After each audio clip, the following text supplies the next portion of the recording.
Hi, girlfriends, and thank you for tuning in. My name is Constance Spruill, and I'm the owner and CEO of My Girlfriend's Place in Stone Mountain, Georgia. It is a boutique cafe, meeting, and event space where women support women.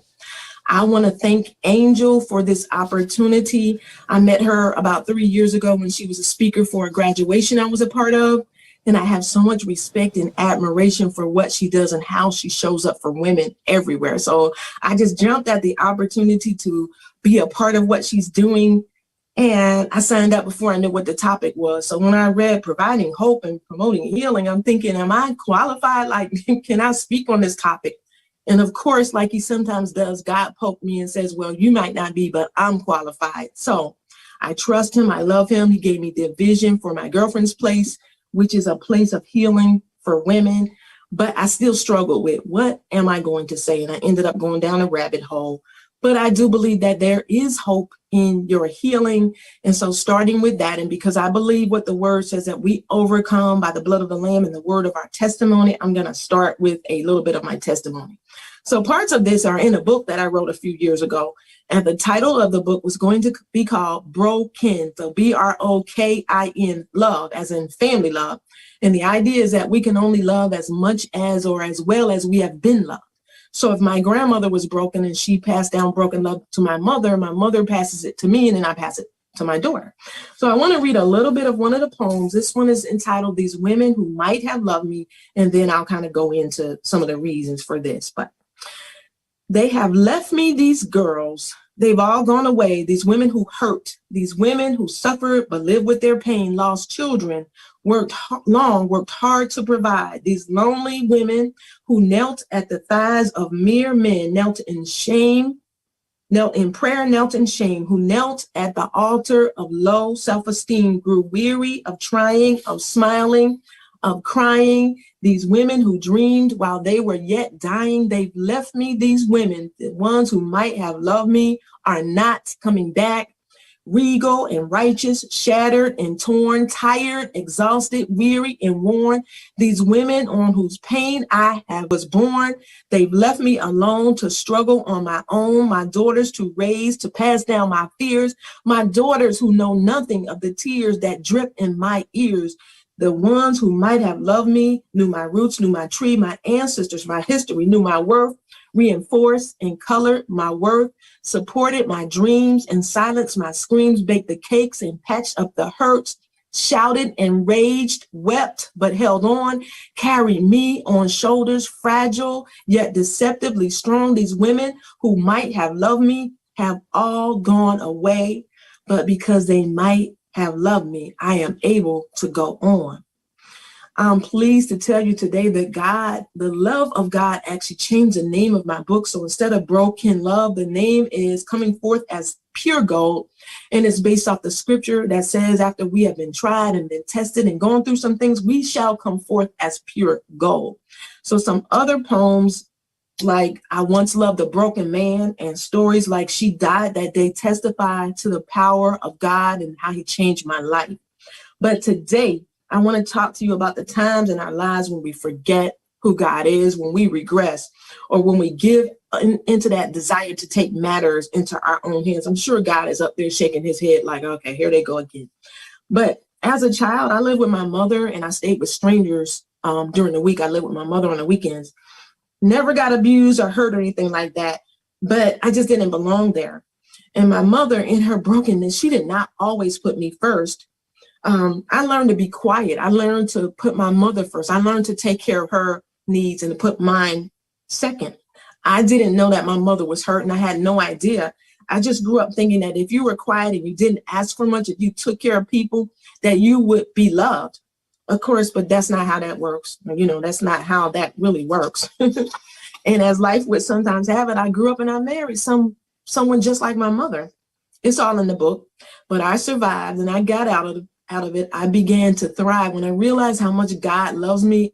When I realized who I am in God and whose I am, he gave me a desire to share with others, to try to support other women. When I started doing what I was put here to do, I began to soar and to thrive. But then what did I do? I turned around and I did it again. After all these years out here doing my Father's business, trying to support and encourage women, working in the church, sharing the word, feeding the homeless, going on mission trips. What did I do? I got ahead of God again. I didn't consult him, and I found myself there again, connected to someone who didn't see me and could only give me his own version of broken love. And I really should be ashamed of myself at almost 60. I'm embarrassed really to be sharing this with you. And I thought, like, what can I really say to these women about healing and hope when here I am again in the situation I have no business in? I just thought that this might be my last chance at a relationship of being happy. And I really feel dumb because it was the last thing that I should have done. And I'm sure that my family and friends were thinking I must have lost my mind. What happened though is that I slipped back into that old paradigm. I slipped back into the old cycle. I allowed someone who can't even see me to change my focus. I became a caregiver again and put my needs second to someone else's. I willingly allowed myself to be that little girl trying in vain to be loved by someone who, for whatever reason, could not love me back. And I thank God for opening my eyes. I thank God that he showed me this sooner rather than later. And I thank him for revelation, because here's what I learned. And this especially goes with this thing about self-care that's, you know, so prevalent today. Sometimes we're too hard on ourselves. Sometimes, you know, we make mistakes and we do things and we think, you know, we are ashamed before God. But the truth is sometimes we make these bad decisions because we have unresolved trauma in our lives. Sometimes because of the trauma that we faced as children, as little girls or little boys, we had to develop coping mechanisms that allowed us to survive. Some things that we do now that we think is our personality are actually adult-sized responses to trauma. We get to a place where I got to a place where I took my focus off of God and I let the lonely girl run things again. Because she spent most of her life thinking that she was unworthy and didn't deserve happiness, it was natural for her to slip right back into this same mindset again. So today, girlfriends, I want you to believe that you deserve more. Understand that we sometimes sabotage ourselves. We sabotage our relationships because we don't think deep down that we deserve to be happy. Things will be going along good, and then I'll say I, because I know I did this. Nobody else did this. We'll get to a place and forget how good God really is. I always say sometimes we don't need a miracle. We just need a memory. So we forget, we try to take matters into our own hands, and we fall back into those old patterns. When we take our eyes off of God and who he is, we begin operating from a place of hurt, not on the outside now, because we've mastered this ability to look like everything is good, but on the inside, where those memories, that rejection, that abandonment, that abuse, that scar, that generational curse, that stronghold still reigns. Even with the knowledge of God's unfailing love, we will let that thing rise up and destroy our hope and our joy. We'll slip back. I slipped back. I slipped into that same mindset that I used as a little girl to survive, to try to get my needs met. But thank God that God didn't leave me there. Thank God he plucked me up by the scruff of my neck and said, no, daughter, you deserve more. I made you for more. You deserve to be cherished and loved and protected. Understand, girlfriends, that there is hope in your healing, and there's healing in your hope. So I just want to kind of finish by explaining to you that sometimes it's unresolved trauma that we're dealing with. And a little bit of this that I'm about to share with you now comes from Jamila White, and something that I pasted on my Facebook a couple of years in a row.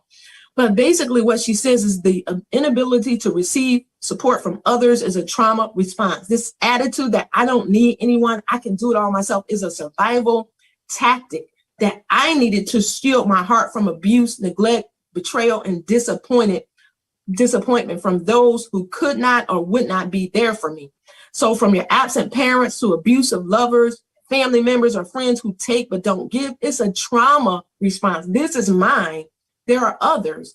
If we don't resolve the trauma, we end up self-sabotaging ourselves. We feel like we're not deserving. We carry the shame or the guilt. We isolate. We don't take chances. We build walls. We worry. We compete. We fear. We don't trust. We become that superwoman. And you know the myth of the strong black woman, that's a lie from the pits of you know where. Sometimes you need help. Sometimes you need healing, and we need to face that. But the good news is, if you can face it, you can fix it. If we can acknowledge it and give it to God, he can heal us. He can do it over and over and over. It doesn't matter how many times you slip. He already knows everything about you anyway.